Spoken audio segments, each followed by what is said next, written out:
Northwest Now is supported, in part, by viewers like you. Thank you.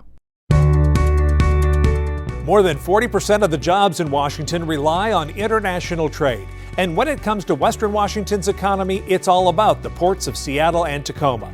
So how long will we be staring down the barrel of a trade war that has observers in this region increasingly concerned about supply chains, income, and inflation? This is our annual look at the Tacoma-Pierce economy, and this time there's a lot of concern. That's the discussion next on Northwest Now.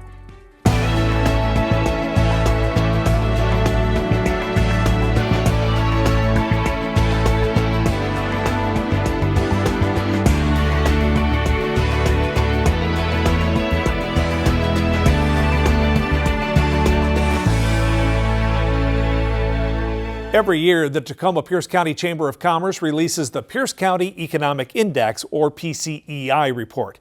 I helped go through the data at the annual Horizons Breakfast with Dr. Neil Johnson, who crunches all the numbers from the previous year and then tries to read the tea leaves for the year ahead.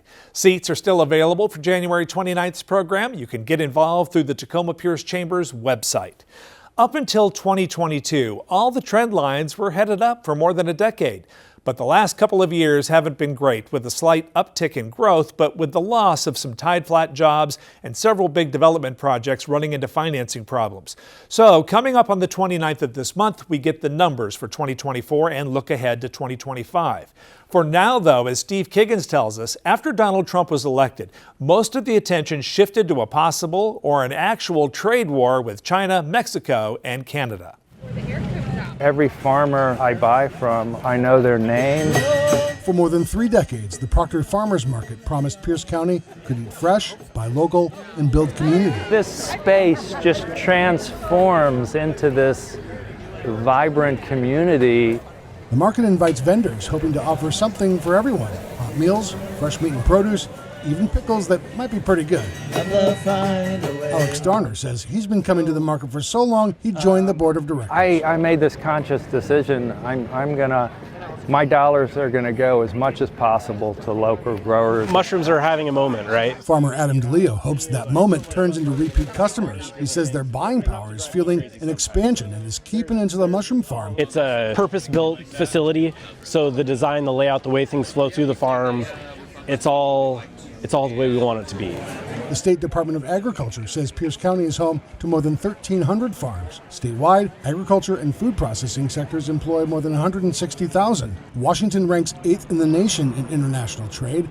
Agriculture alone earned more than $12 billion in 2023. Canada and China are America's top customers, and both could be facing a new wave of tariffs by the incoming Trump administration.